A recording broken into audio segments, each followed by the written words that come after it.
அந்த இருள் நிறைந்த இரவு தேசிக ராஜ்யத்திலிருந்து வெளியேற்றப்பட்ட இமயவரம்பன் தன் இருண்ட அறையில் அமைதியாக அமர்ந்து கொண்டிருந்தான். ஒரு சிறிய கண்ணாடி குவளையில் இருந்த மந்திர திரவத்தை எடுத்து குடித்தான். சில நொடிகளில் அவனுடைய கண்களில் ஒரு பிரகாசம் தோன்றியது. இழந்த கண் பார்வை மீண்டும் திரும்பி வந்தது. ஆனால் அவன் இழந்த மாய சக்திகள் மட்டும் திரும்பவில்லை. அந்த நிமிடத்தில் இமயவரம்பனின் மனதில் எழுந்த ஒரே உணர்ச்சி கோபம். அந்த கோபம் முழுவதும் நிலாவை நோக்கியது. இதற்கெல்லாம் காரணம் அவள்தான் என்று அவன் மனதில் முடிவு செய்தான். அந்த நேரத்தில் அவன் ஒரு சூழ்ச்சியை திட்டமிட்டான். தன்னிடம் இருந்து பணிப்பெண் மோகினியை தேசிக ராஜ்யத்திற்கு உளவாளியாக அனுப்பினான். மோகினி அரண்மனைக்குச் சென்று நிலாவின் உதவியாளராக வேலை செய்ய ஆரம்பித்தாள்.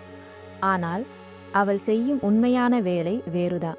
ராஜ்யத்தில் நடக்கும் ஒவ்வொரு விஷயத்தையும் இமயவரம்பனின் அறையில் இருந்த மாய கண்ணாடி வழியாக அவனுக்கு தெரிவித்து கொண்டிருந்தாள்.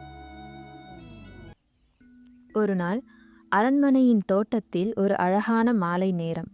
மெதுவாக வீசும் காற்று, பூக்களின் மனம்.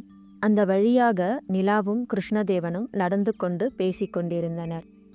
அப்போது நிலா திடீரென கேட்டாள், கிருஷ்ணதேவா, உங்கள் அம்மாவை பற்றி எனக்கு சொல்ல முடியுமா? அந்த கேள்வி கேட்ட உடனே கிருஷ்ணதேவனின் முகம் மாறிவிட்டது. அவன் கண்களில் ஒரு வலி தெரிந்தது. ஒரு வார்த்தையும் சொல்லாமல் அவன் அங்கிருந்து விலகிச் சென்றான். நிலா அதை கண்டு குழப்பமடைந்தாள்.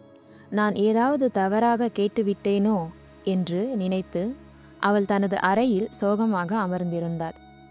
அந்த நேரத்தில் அங்கு வந்த கிருஷ்ணதேவனின் உதவியாளர் நிலாவின் முகத்தை பார்த்தவுடன் அவர் மெதுவாக பேச ஆரம்பித்தார்.